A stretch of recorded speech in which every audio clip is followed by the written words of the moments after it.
ଯୀଶୁଙ୍କ ପରି କାହାକୁ ବଧ କରିବା ନିମନ୍ତେ ପ୍ରଧାନ ଯାଜକମାନେ ମନ୍ତ୍ରଣା କରିଥିଲେ? ଉତ୍ତରଟି ହେଲା ଲାଜାର। ବାଇବଲ ଭିତରେ ବାଇବଲ କାହାକୁ କୁହାଯାଏ? ଉତ୍ତରଟି ହେଲା ଯିଶାଇୟ ପୁସ୍ତକକୁ। ମିଶର ଦେଶର ସର୍ବୋତ୍ତମ ଅଞ୍ଚଳ କାହାକୁ କୁହାଯାଏ? ଉତ୍ତରଟି ହେଲା ରାମିସେସ।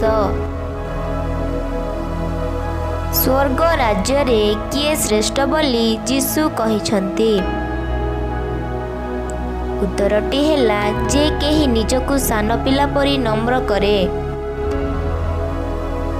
ଯିହୁଦୀମାନେ ଆପଣା ଆପଣାକୁ କ'ଣ କରିବାକୁ ନିସ୍ତାର ପର୍ବ ପୂର୍ବେ ଜେରୁସାଲେମକୁ ଯାତ୍ରା କରିଥିଲେ?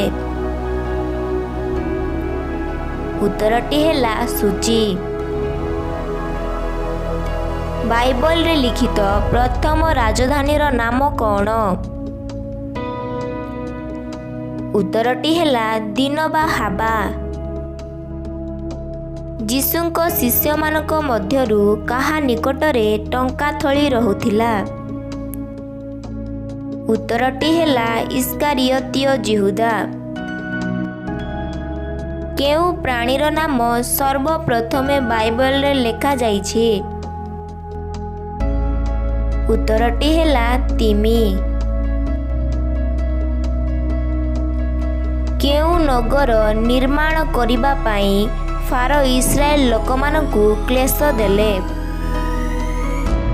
ଉତ୍ତରଟି ହେଲା ଭଣ୍ଡାର। ପରମେଶ୍ୱର ମନୁଷ୍ୟକୁ ଆଶୀର୍ବାଦ କରିବା ପୂର୍ବେ କାହାକୁ ଆଶୀର୍ବାଦ କଲେ ଓ ବହୁ ବଂଶ ଓ ପ୍ରଜାବନ୍ତ ହୁଅ ବୋଲି କହିଥିଲେ? ଉତ୍ତରଟି ହେଲା ସମୁଦ୍ରରେ ଥିବା ସବୁ ପ୍ରକାର ଜୀବକୁ। ହାରଣ ମଶାଙ୍କ ଠାରୁ କେତେ ବର୍ଷ ବଡ଼ ଥିଲେ? ଉତ୍ତରଟି ହେଲା 3 ବର୍ଷ। ମଶାଙ୍କୁ ପରମେଶ୍ୱର ସର୍ବପ୍ରଥମ ଚିହ୍ନ ସ୍ୱରୂପ କ'ଣ କହିଥିଲେ? ଉତ୍ତରଟି ହେଲା ହରେବ ପର୍ବତରେ ସେବା। ପ୍ରିୟର ବନ୍ଧୁମାନେ, ଯଦି ଏହି ଭିଡ଼ିଓଟି ଆପଣମାନଙ୍କୁ ଭଲ ଲାଗିଥାଏ ତାହେଲେ ଭିଡ଼ିଓଟିକୁ ଲାଇକ୍, ସେୟାର, କମେଣ୍ଟ କରି ଆମ ଚ୍ୟାନେଲଟିକୁ ସବସ୍କ୍ରାଇବ୍ କରିବେ। ଧନ୍ୟବାଦ।